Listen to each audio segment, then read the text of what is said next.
It's not a rocket science. The cat is out of the bag. ये दोनों sentences जो हैं English idioms की एग्जाम्पल्स हैं। अगर आप इंग्लिश फिल्म्स देखते हैं या फिर इंग्लिश सीख रहे हैं तो बहुत से चांसेस हैं कि आपने इंग्लिश ईडियम्स के बारे में सुना हो, इंग्लिश के मुहावरों के बारे में सुना हो।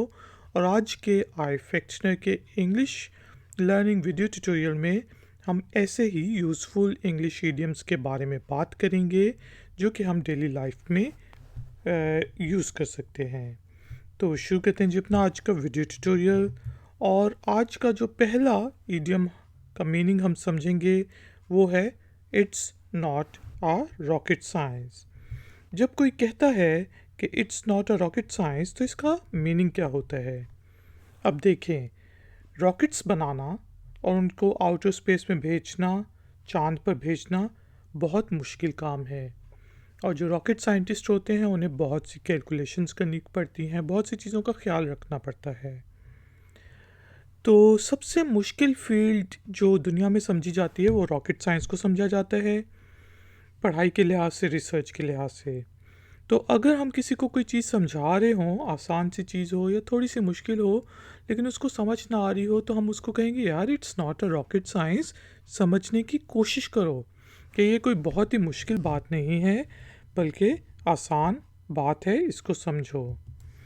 फिर हमारे पास है the cat is out of the box या आउट ऑफ द बैग।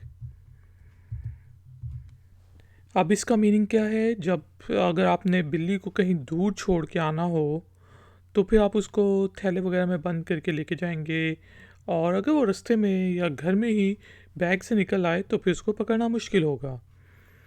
यहाँ पे इसका लिटरल सिनारियो ये है, लेकिन कोई ऐसे सीक्रेट, कोई ऐसी चीज़ जो कि हमने सीक्रेट रखने की कोशिश की हो, आपस में बात की हो कि यार इस चीज़ को बाहर नहीं निकलना चाहिए, लेकिन वो सीक्रेट जो है वो बात जो है बाहर निकल जाए, तो उस वक्त हम कहते हैं the cat is out of the bag.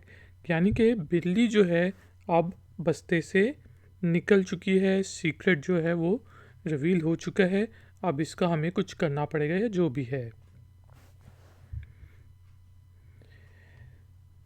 इसी तरह दोस्तों, जिस तरह हम कहते हैं कि पीच, पीच क्या होता है, नाशपाती।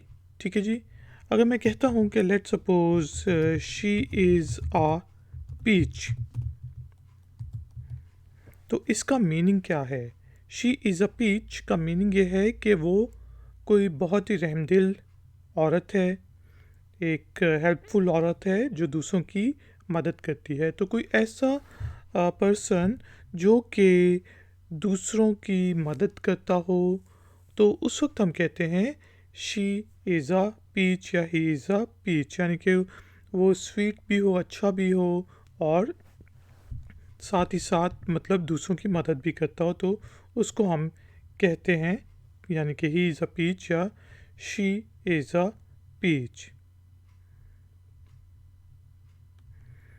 इसी तरह एक और हम मुहावरा यूज़ करते हैं, जिस तरह अगर आपने किसी को कहना है कि यार, किसी को मोटिवेशनल स्पीच दे रहे हैं, उसे कहते हैं कि यार तुम्हें मेहनत करनी चाहिए, या बच्चे ने ग्रेजुएशन की है तो उसके बाद आप उसको मोटिवेट करने के लिए कहते हैं कि हाँ, तुम कोई भी फील्ड सेलेक्ट कर सकते हो, because the world is your oyster.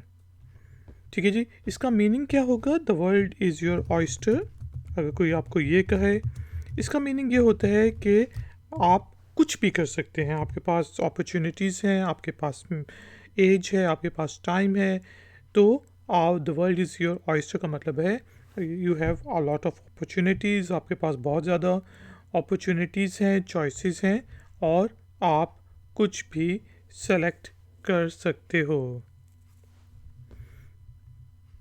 इसी तरह अगर बोलते हुए कि कन्वर्सेशन के दौरान कोई इस तरह कहे, you can say that again. जिस तरह वो कोई कहानी सुना रहा है और आप कहते हैं क्या ये सच में हुआ है ऐसा कि वो कल आया था, तो आप कहते हैं, वो कहते हैं हाँ, you can say that again, या फिर यह है कि आपने उसको कोई चीज़ समझाने की कोशिश की दूसरे बंदे को, और वो आपसे एग्री कर रहा है, वो कहते हैं you can say that again. यानी इसका मीनिंग है कि मैं आपसे पूरे तौर पे मुत्तफ़िक हूँ, मैं आपसे टोटली एग्री करता हूँ, जो भी आप कह रहे हैं वो ठीक कह रहे हैं। इसी तरह दोस्तों, अगर लेट सपोज़ कोई हमें बहुत ज़्यादा तंग कर रहा हो, तो हम कहते हैं जिसका I am fed up of you. इसका क्या मीनिंग है? इसका मतलब यह है कि मैं तुमसे तंग आ चुका हूँ। I am fed up of you. या फिर इसी से रिलेटेड हम ये भी कह सकते हैं कि you are driving me nuts. Nuts मतलब यहाँ पे इसका मीनिंग ये है कि आप मुझे पागल कर रहे हो। तुम जिस तरह माँ बच्चे को कह रही है यार बस कर दो, क्यों इतना तंग कर रहे हो। You are driving me nuts. तो यहाँ पे you are driving me nuts का मतलब है कि तुम मुझे बिल्कुल ही पागल कर रहे हो, जिस तरह स्कूल में छोटे बच्चे टीचर को पागल कर सकते हैं। या फिर बच्चा कोई तंग कर रहा हो तो माँ उसको कह सकती है कि you are driving me nuts. इसी तरह दोस्तों एक और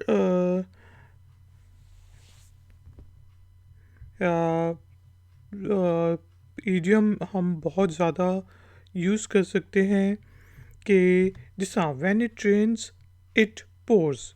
इसका मतलब क्या है कि जब बारिश होती है तो मतलब पानी गिरता है।